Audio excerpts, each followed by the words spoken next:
Joining me, it's Bo from Beau'd Not Broken, and this is the Daily Bend. It's also day 873 of pulling people out of darkness and depression. And I have Kim here with me, and we met. We were Facebook friends, but we met lunch last week and kind of exchanged the number thing. I wanted to have her on because if you look at her profile picture, it's basically stop suicide, things like that. Be the voice. Be the voice, yeah.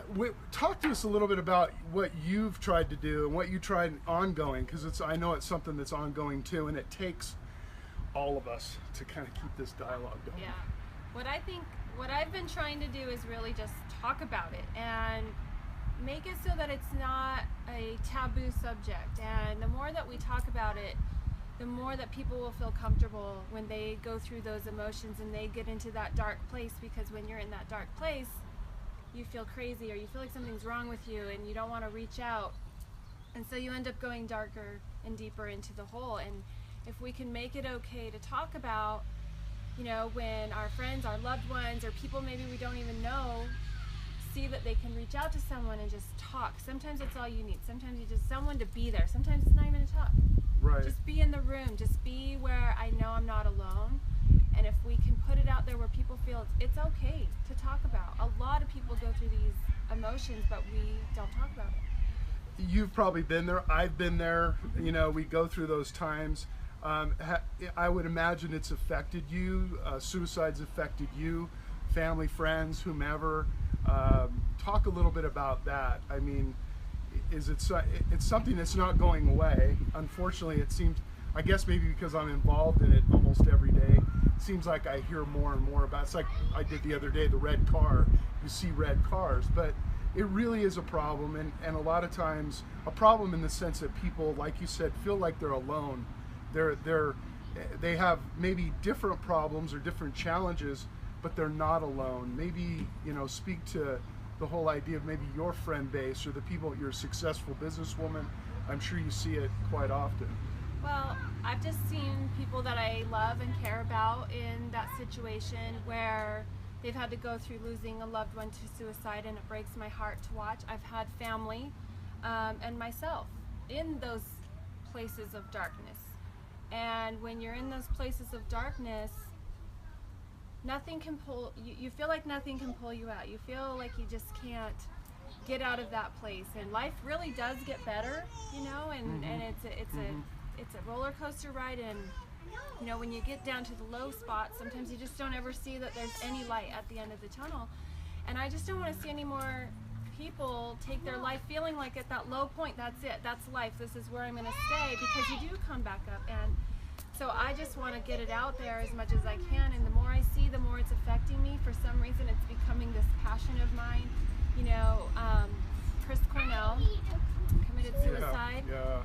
He was my favorite singer of all time. Oh, wow. I literally probably listen to him every single day. To see someone who you would think has it all in life, you know, they're this rock star, they've got money, they've got a beautiful wife and beautiful kids, they struggle too. Right. You know? Right. It doesn't affect just people with no money or no job or whatever it is, you know, homeless, whatever it is, it affects us all. So. And the letter that she wrote, I'm going to post that eventually. I know people have read it, but what an amazing letter. Yeah, you know, made me just want to cry. Yeah. It brought a tear to my eye. I was going to post it, then something else happened. But yeah, it is true. There's so many, everyone is a part of it. And we're not trying to glorify it. We're trying to keep the dialogue going, try to keep the action going. I'm sure you've spent nights or days talking to people kind of we use that off the ledge type of thing. And we'll continue to do that. I know we all will continue to do that. Is there something specific that you tell someone that, you know, that you want people to know about, you know, their depression or even their anxieties and all the other things like that?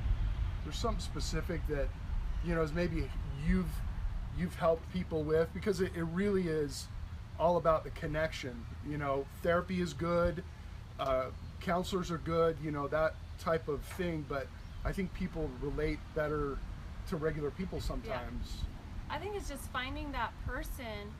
Find someone who will listen to you, or who can just be there. You know, in some of my dark places, it was my dog. My dog wouldn't leave my side, and you know, he didn't have to say anything, but just seeing his eyes look at me, and I'm like, okay, you know, it's just a being there. So if it's a dog, get a cat, you know. Go to the Humane Society, and they'll love on you. Whatever it is, if you've got to feel some love, if you've got to feel not alone, there's definitely ways to find it, but don't be scared to reach out. Don't feel like it's this horrible thing that people are going to judge you for, because there's people out there that won't judge you. You know, I'm one. Call me. I'll come be there. I'll hold your hand. I'll sit there and not talk, or talk whatever you need. Sure. That's awesome. That's what we needed today. Thank you very much. Very successful woman. You know, and again, we talked about a lot of people successful. Maybe some people don't feel they're successful, and it's that success is not monetary. It's other things, and it's from within, and no amount of money or things. That stuff, it affects us all. It's not discriminatory against how much money you have in the bank or how big your house is. People go through it at any, you know, stage of life, wherever they may be. Thanks for joining me just for these few minutes. I know you're meeting Beau at a park, you know, so I really appreciate it after seeing you or meeting you in person the other day. I appreciate it. Well, you inspire me, so it was great to be able to meet you inspire me too, and a lot of people do, and that's why I wanted to have you on, because it's everyone. It is just, I mean, the more and more, it's everybody, you know. I mean, it's men, women, especially our middle age. You know, I know we've been talking about teenagers a lot lately, but you know, the middle-age category from 40, 45 to 65, it's the highest rate of suicide there is, and that's you know, typically you're in your life, you're the most successful, or you should be or could be, you've got family, friends, all the things that you would need maybe to get through it, but they're taking their life so fast, so quickly. So anyway, thank you again for being with me. I'm going to do my push-ups. We'll see. I'm see if she's going to be a sport. Get on the back like you've seen before. I'm going to do as many push-ups as I can. Okay, here we go. Let me move this. All you have to do is sit down on my, and then you can probably just put this here and kind of bring it down, and we'll come out here. And all you have to do is sit right here.